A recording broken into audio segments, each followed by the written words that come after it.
C'est nous qui vous remercions, cher Michal, pour nous avoir montré un Foucault en inconnu des archives polonaises qui montre déjà combien le socialisme réel, qui se voulait une société de contrôle, ne contrôlait pas grand-chose, en somme, sinon l'indiscipline, et surtout, au fond, de nous avoir donné à entendre une autre vertu du malentendu, qui est plutôt le contretemps ici, puisque avec cette inquiétude finale sur l'usage foucaldienne des concepts aujourd'hui avec des nouveaux pouvoirs qui ne semblent au fond exprimer que l'éloge de la force nue, cette idée du contretemps que je trouve absolument fascinante, que Foucault n'est pas exactement dans la Pologne dans laquelle il est contemporain, mais qu'on peut le lire après coup.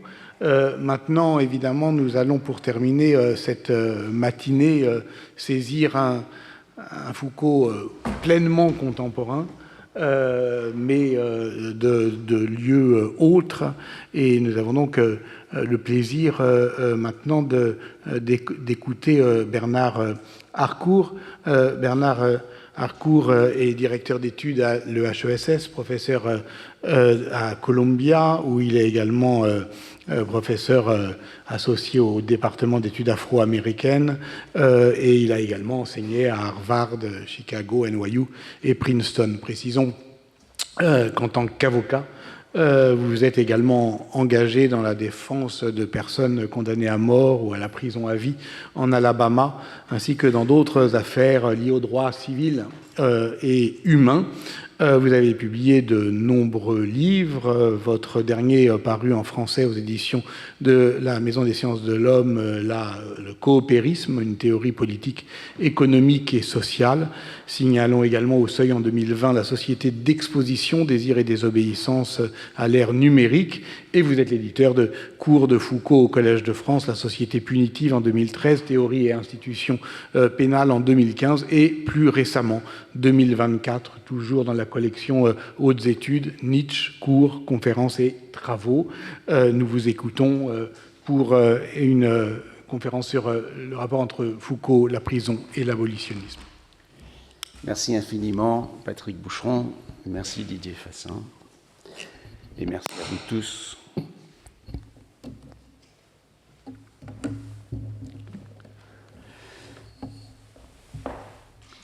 Revolutionary cycles, chain reactions. Les cycles révolutionnaires, les changements, le mouvement dialectique, ce qui frappe dans les écrits de prison, les écrits en prison, les écrits sur la prison, c'est la manière dont les mots circulent en prison. Les mots circulent et recirculent. Comment les mots écrits se nourrissent, inspirent et inspirent des cycles de changement. Comment ils ont fait tomber des murs et comment ils ont franchi les frontières. Comment ils nous permettent d'interpréter le monde, mais également de le changer. Les écrits de prison de George Jackson ont alimenté les flammes ont profondément marqué Michel Foucault dès lors qu'il les a lus. Ainsi que d'autres d'ailleurs, Daniel Defer, Jean Genet et les autres membres du groupe d'information sur les prisons, ce que l'on appelle le GIP, et ce dès 1971. Les écrits de Jackson ont alimenté les flammes d'un vaste mouvement de révolte et de soulèvement dans les mouvements, un mouvement abolitionniste, tant en France qu'aux États-Unis. Il y a eu beaucoup d'émeutes, de soulèvements dans les prisons, tant en France que dans d'autres pays. Le GIP a bien compris les enjeux du conflit. Et il disait, c'est ce que dit Jackson, ce qui se passe dans les prisons, c'est la guerre. Une guerre qui a d'autres fronts, dans les ghettos noirs, à l'armée, devant les tribunaux. Aujourd'hui, les militants révolutionnaires emprisonnés et les droits communs, qui sont devenus révolutionnaires dans leur détention, ont pavé la voie pour que le front de la guerre passe à l'intérieur des prisons. Le GIP menait ce que l'on appelle des enquêtes intolérables sur les conditions de vie en prison et a publié ces enquêtes dans un petit ouvrage intitulé Intolérable. Et donc, le 10 novembre 1971, moins de 3 mois après l'homicide de George Jackson, le GIP a publié une brochure de 64 pages intitulée « L'assassinat de George Jackson ». On y trouve une préface de Jean Genet, 2 entretiens traduits de George Jackson et 3 essais, dont l'essai intitulé « L'assassinat camouflé », écrit par Michel Foucault, Catherine von Bülow et Daniel Defer. L'ouvrage a été édité chez Gallimard, la grande maison d'édition française. Cet ouvrage adopte une approche militante, engagée et critique. Sur la 4e de couve, on peut lire « La mort de George Jackson n'est pas un accident qui s'est produit dans une prison. C'est un assassinat politique. En Amérique, l'assassinat a été et demeure aujourd'hui un mode d'action politique. » Dans sa préface, Jean Genet écrit « Il est de plus en plus rare en Europe qu'un homme accepte d'être tué pour les idées qu'il défend. En Amérique, les Noirs le font tous les jours. » Et pendant que Foucault, Genet, von Bülow, Defer, Gilles Deleuze, Jacques Donzelot, Jacques Rancière, Daniel Rancière et beaucoup d'autres menaient ces enquêtes pour la collection Intolérable, publiaient des écrits de prison, dénonçaient les conditions de vie et de détention, Foucault, quant à lui, écrivait son grand livre sur la prison intitulé « Discipline et punition ». Discipline et punir. Les écrits de Jackson ont profondément influencé Foucault. Ils l'ont conduit à penser les luttes sociales et les relations de pouvoir à partir du modèle de la guerre. Le modèle de la guerre que l'on voit très clairement dans les écrits de George Jackson est devenu pour Foucault, selon ce qu'il dit, la mesure de toutes les luttes de pouvoir et la mesure de toutes les luttes sur et contre le pouvoir. En octobre 68 déjà, Foucault lisait et s'enthousiasmait pour les textes des Black Panthers. Et après les avoir lus, il a immédiatement écrit à Daniel Defer et lui disait « Il développe une analyse stratégique affranchie de la théorie marxiste de la société. » Ainsi, par cela, Foucault voulait dire que leur théorie sociale, c'était une théorie sur le conflit de classe, mais sur une plus grande conception de la guerre. Et quelques années plus tard, Foucault a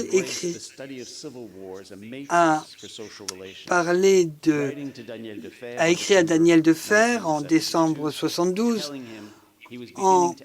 et a analysé les relations du pouvoir sur la base de ce qu'il décrivait comme étant la plus décriée des guerres, ni Hobbes, ni Clausewitz, ni lutte des classes, mais la guerre civile. Ce que disait Jackson pendant sa vie et sa rencontre avec les Black Panthers a eu un effet sur la théorie et sur ce que Foucault, Genet et d'autres ont pensé pendant les années 70.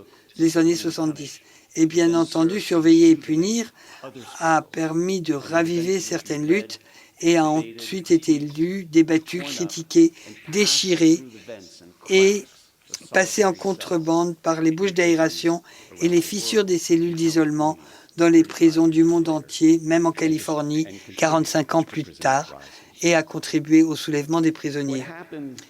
Ce qui s'est passé avec le collectif intitulé Short Corridor, qui était une unité à la prison de Pelican Bay en Californie, est un exemple frappant de ces effets de boucle.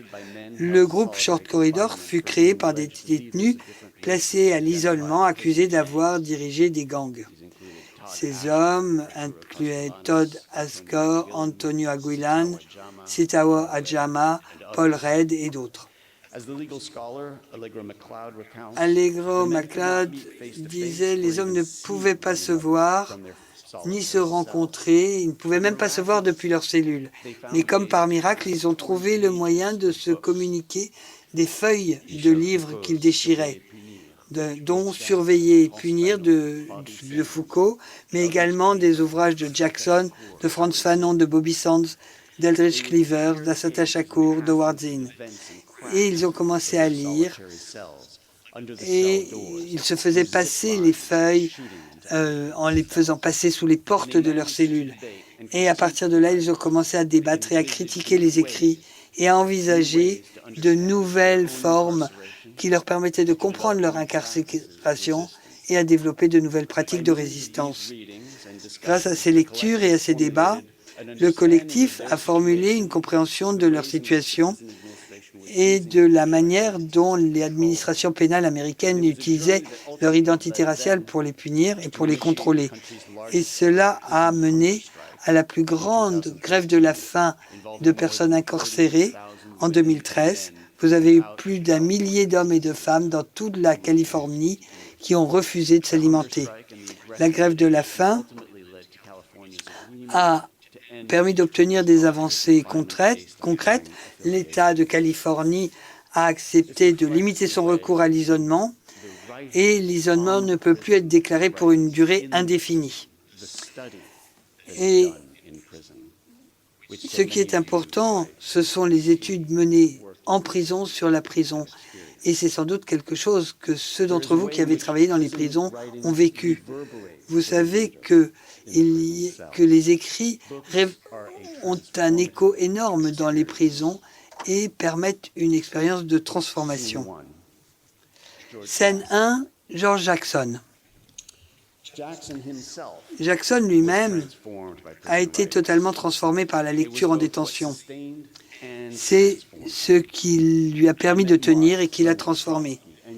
Il dit « J'ai rencontré Marx, Lénine, Trotsky, Engels et Mao quand je suis entré en prison et ça a été ma rédemption. Pendant les 4 premières années, je n'ai étudié rien d'autre que de l'économie et des idées militaires. J'ai rencontré les guérillas noirs. » Et il explique comment il était assis dans une cellule, quelquefois le verrou fermé, il n'avait personne à qui parler. Tout ce qu'il entend, c'était les bruits des gens qui criaient et son seul contact était par les livres. Il n'avait aucun contact avec des êtres humains. J'avais un verrou sur la porte, personne autour de moi. J'étais tout seul. Le seul ami que j'avais, c'était un livre. Quelquefois, je me retrouvais en train de parler à voix haute à l'auteur. Je me réveillais, je m'entendais parler à cette autre personne et sans doute est-ce que j'étais en train de vivre un rêve éveillé. Je parlais à voix haute à ces gens. Et Kwame Nkrumah, Patrice Lumumba, Marx, Mao, Lénine, Trotsky, les autres Black Panthers, tous des philosophes révolutionnaires, tous ont mené Jackson, ou plutôt il les a menés sur un voyage de politisation et de transformation. Et le cycle commençait. On entend pratiquement dans ce cycle le son des carceleres, les chants de prison chantés par les gitans. Il y a 25 cachots à la prison du Tréra. J'en ai déjà essayé 24. Il me reste la plus sombre. Scène 2, Albert Woodfox. Il a été accusé à tort d'avoir tué un garde et il a été mis à l'isolement pendant plus de 40 ans. Il fait partie des 3 Angolais qui ont été libérés grâce au travail d'un avocat, George Kendall, et de ses associés. Lorsque Woodfox était incarcéré, c'était dans une plantation en Louisiane, construite sur le site d'une plantation où vous aviez des esclaves venant d'Angola. Et dans sa cellule, Woodfox a commencé à lire. Voilà ce qu'il écrit dans son autobiographie. Solitaire, je n'ai pas été brisé par 40 ans à l'isolement, publié en 2019. Et il dit, je me suis tourné je me suis transformé en une université, en une salle de débat, en une fac de droit. La lecture était mon salut. J'ai d'abord tourné autour des livres et des auteurs qui parlaient de politique et de race. Jackson, Fanon, Malcolm X. Je voulais voir. Ensuite, j'ai travaillé sur la condition humaine en Angola et l'esclavage. J'ai travaillé sur les formes de domination. Il est devenu Black Panther et a organisé la première cellule des Black Panthers derrière les barreaux. Je pouvais me perdre dans un livre, dit-il.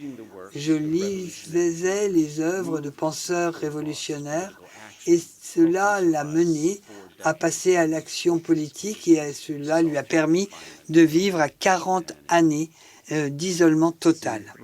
Scène 3, une nouvelle génération. Aujourd'hui encore, ces écrits circulent. Quelqu'un qui est condamné à mort peut lire les écrits de Woodfox et voir comment il a vécu son isolement. Et ce condamné à mort écrit un message à M. Woodfox par l'intermédiaire de son avocat Kendall. C'est une lettre manuscrite qui a été écrite dans les couloirs de la mort et qui est datée du 9 décembre 2021. Les passages entre crochets indiquent les coupes que j'ai opérées pour garantir l'anonymat de l'auteur. Tout d'abord, laissez-moi exprimer mon appréciation pour le travail que vous avez fait et que vous continuez à faire. Je connais votre œuvre depuis longtemps, mais je n'ai compris la profondeur de votre implication dans l'affaire Woodfox qu'en lisant son livre que je viens de terminer. J'ai été impliqué en prison dans le droit des prisonniers et la formation des prisonniers depuis 20 ans. Puis il demande à Georges de transmettre sa lettre à Albert Woodfox. Ogé Chakasinque, qui était le nom qu'avait pris Woodfox en prison, moi-même et d'autres camarades ayant une conscience sociopolitique avons lu votre livre et nous sommes dans les couloirs de la mort. Mais c'est une grande inspiration, je voulais que vous le sachiez. Et il y a une idée qui m'est venue à l'esprit. Vous pourrez me voir dans une vidéo menant une manifestation le 35e anniversaire de l'assassinat de George Jackson. Je veux que vous sachiez que vous avez des frères qui sont ici et qui continuent de se battre. Les écrits de Woodfox l'inspirent, le nourrissent dans un cycle fécond, un cycle révolutionnaire de lecture, d'écriture, d'études en prison. Et tout cela permet à des gens comme Jackson, Woodfox de continuer à se battre. Les cycles se perpétuent et transmettent l'implication, les livres comme une expérience. Ce qui est également tout à fait frappant sur les écrits en prison et les écrits sur la prison, c'est leur profondeur, la profondeur des mots qui sont écrits. Les mots émergent de la profondeur, des profondis, comme l'écrit Oscar Wilde lorsqu'il était en prison. Et Jean Genet l'a très bien senti. Genet lui-même avait été emprisonné lorsqu'il était jeune dans le centre d'incarcération des jeunes de Mettray, une institution très dure et qui est au cœur de Surveiller et punir de Foucault. Il a également fait des séjours en prison en tant qu'adulte. Et ce n'est pas une surprise de voir que Genet était impressionné par les écrits de Jackson. Il pouvait sentir la texture de l'écriture des personnes incarcérées. Et Genet a écrit l'introduction, la préface à l'édition française des Frères de Soledad. Et il a passé plusieurs mois aux États-Unis, où il était entré de manière illégale et où il a levé des fonds pour les Black Panthers. Et sur la dernière page de sa préface, il raconte sa première rencontre avec le monde de Jackson. Il disait « J'ai vécu en prison trop longtemps pour ne pas reconnaître dès les premières pages quand elles m'ont été traduites à San Francisco pour reconnaître la texture unique des mots qui ont été écrits par quelqu'un qui est en prison, derrière les murs et qui est gardé par la haine. Oui, les écrits en prison ont une texture, une couleur qui parle, tels les mots de Nelson Mandela qui ont été écrits à Robben Island, tels que les mots de Robin Hanchi, tels que les mots de Tony Negri, les écrits de prison en Italie, ou tels les mots d'Angela Davis, qui avait écrit depuis sa prison locale. Et d'ailleurs, Angela Davis a écrit sur la prison. Et l'écriture sur la prison a des implications pratiques et nourrit l'abolitionnisme.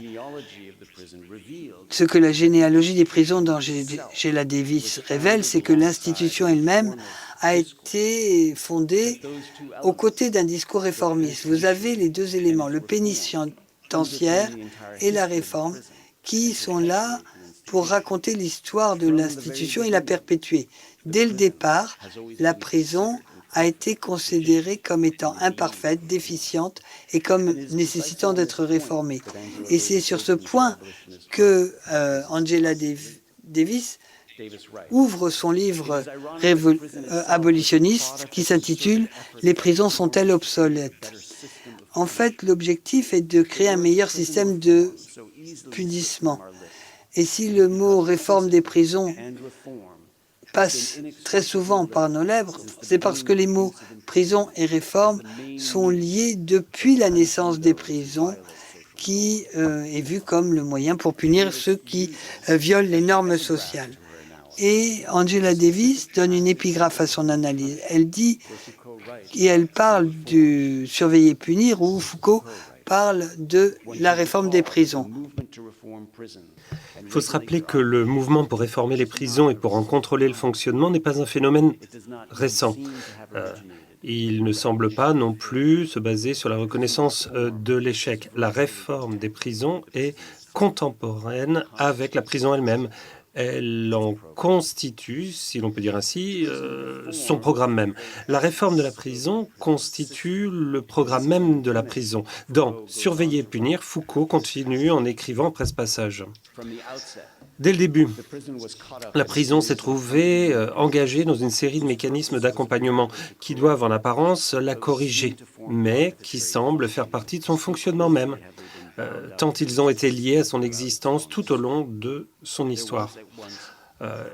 Immédiatement, il y a eu une technologie bavarde de la prison, des enquêtes, des sociétés pour contrôler le fonctionnement des prisons et pour proposer des améliorations.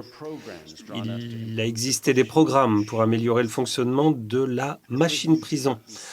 Il ne faut pas voir la prison comme une institution inerte que des mouvements de réforme auraient secoué par intervalles. La théorie de la prison a été son mode d'emploi constant plutôt que sa critique incidente, l'une de ses conditions de fonctionnement.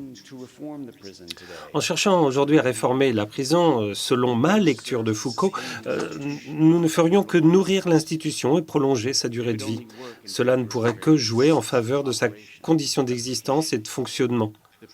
La prison, comme l'a démontré Foucault, est une institution qui a constamment besoin de réformes, qui prospère, qui survit précisément grâce au discours réformiste.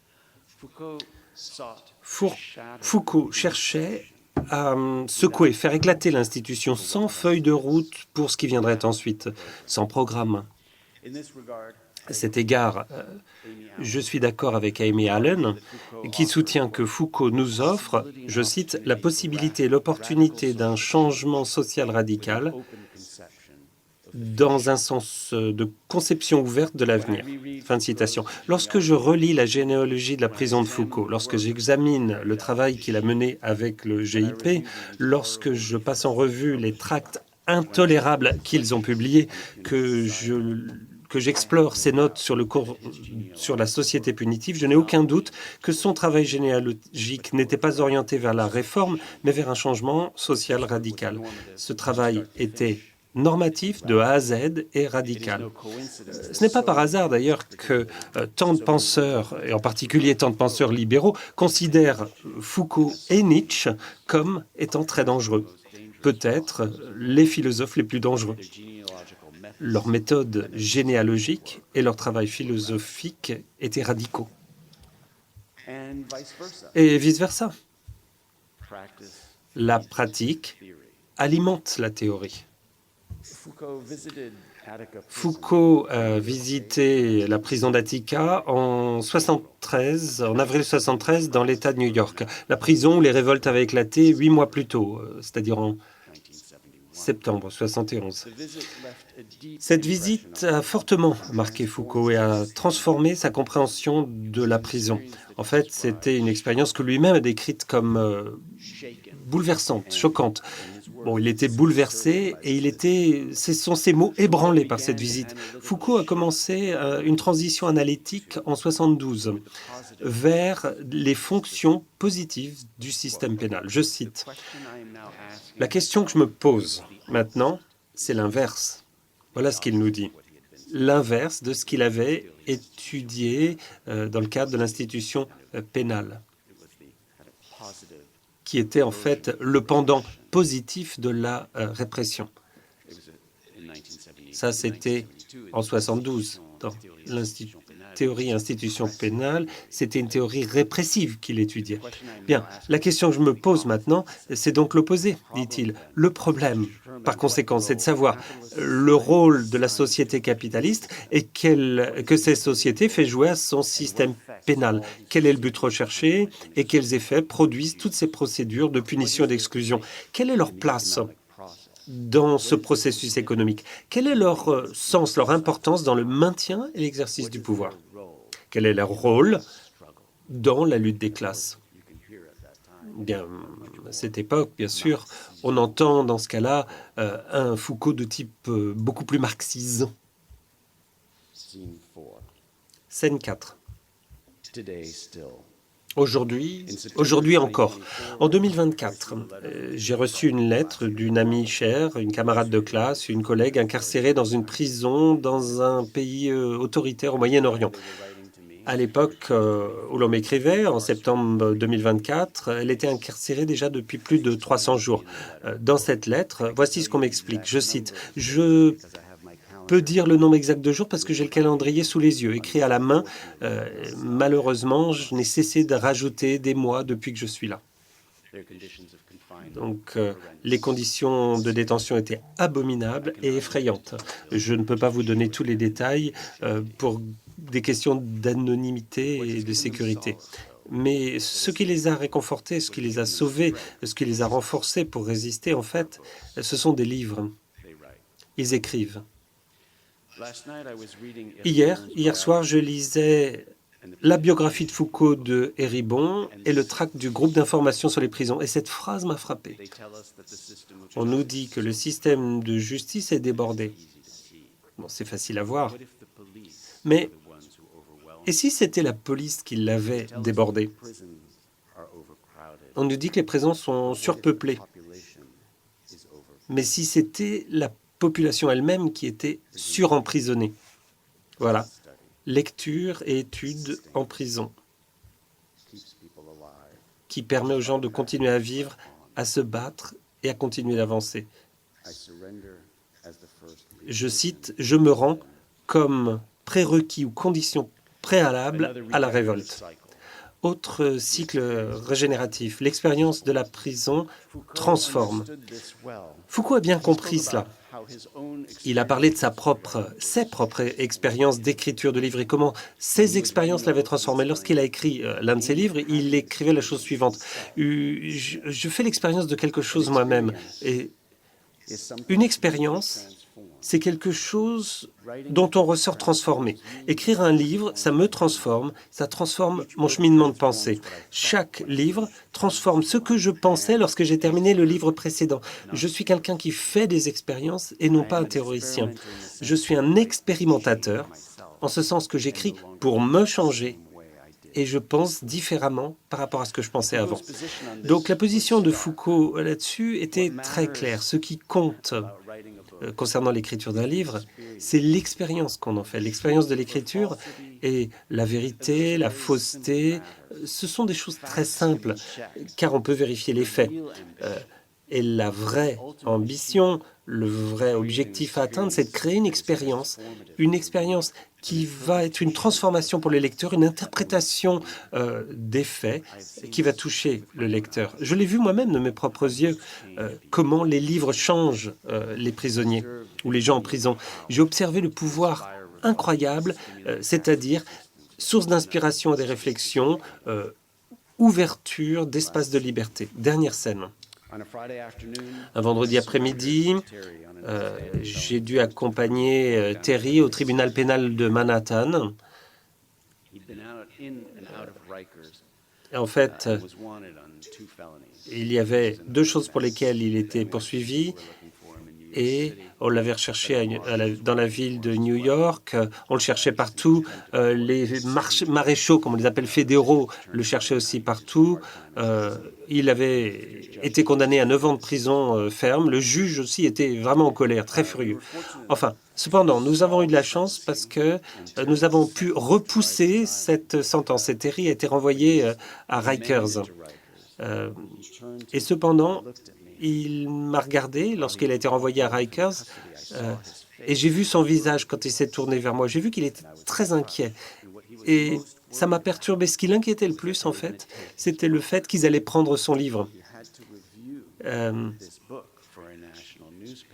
Et il avait dû étudier ce livre pour un journal national et il pensait qu'on allait lui enlever ce livre à Rikers.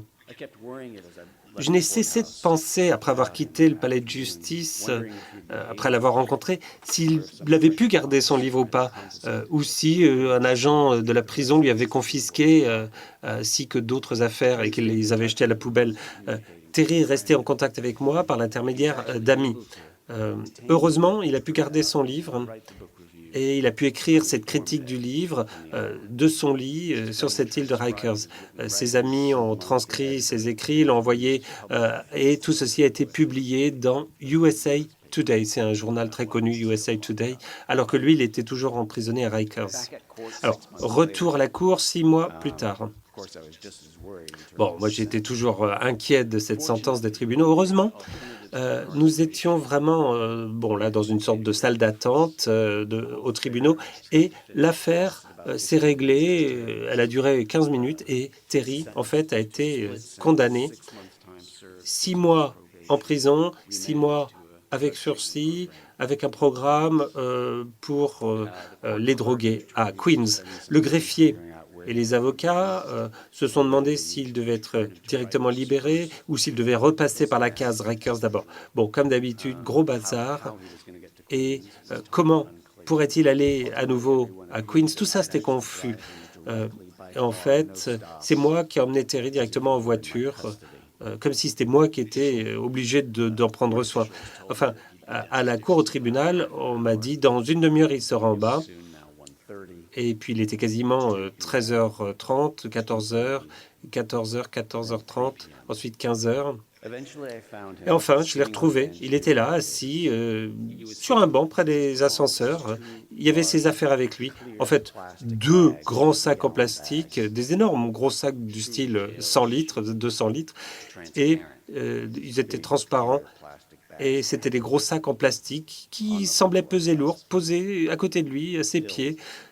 Et ils étaient remplis de livres. Il y en avait au moins 70, 80 livres dans ces sacs plastiques, plus le livre qu'il avait sous le bras, qu'il lisait. Un gros livre, un pavé. Un pavé. C'était la vie de Alan Locke, écrite par Jeffrey Stewart, The New Negro. Et puis, surveiller et punir. Bon, il était encore dans son habit de prisonnier, là, et il avait un sweatshirt, il avait des chaussures de tennis. Il sortait de prison, tout juste. Il sortait effectivement directement de prison avec 2 gros sacs remplis de livres. J'ai pris l'un des sacs, il a pris l'autre, et on est sorti. On était dans la rue rapidement, on marchait rapidement parce qu'on voulait s'éloigner des tribunaux, de la prison, le plus rapidement possible. Donc, échapper aux flics, quoi, en fait. Et moi, je portais un sac à l'épaule, car Terry avait l'autre. Et les livres comptent pour Terry, les mots comptent pour lui. Et en bleu, vous voyez là, 1619, là vous le voyez bien. Et il y avait un autre livre concernant notamment les peuples africains, dans l'autre sac en plastique. Il m'a dit, laisser beaucoup de livres là-bas. Il n'a pas tout pu prendre. Et il m'a dit qu'il les avait laissés entre bonnes mains. Ça, j'en suis certain. Alors, je vais maintenant arriver à ma conclusion. Oscar Wilde, lui aussi, a passé du temps en prison, à Reading, en prison pendant 2 ans parce qu'il était homosexuel. C'était un crime. Bien sûr, ça l'a énormément marqué lorsqu'il faisait son temps en prison. Wilde a écrit une ballade, la ballade de Reading Jail. Et en fait, il a signé C33. C'était son numéro de prisonnier, C33. Et ceci a été publié de façon anonyme pour commencer. Et je vais terminer par les derniers vers de ce poème, du poème d'Oscar Wilde. Là, c'est en anglais. Je vous laisse le découvrir en anglais.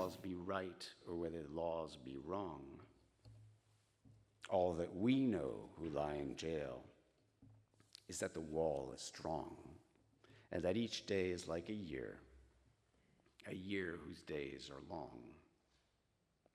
But this I know, that every law that man made for men, since first man took his brother's life, and the sad world began, but straws the wheat and saves the chaff with a most evil fan. This too I know, and wise it were if each could know the same, that every prison that men build is built with bricks of shame, and bound with bars, lest Christ should see how men their brothers maim. Thank you.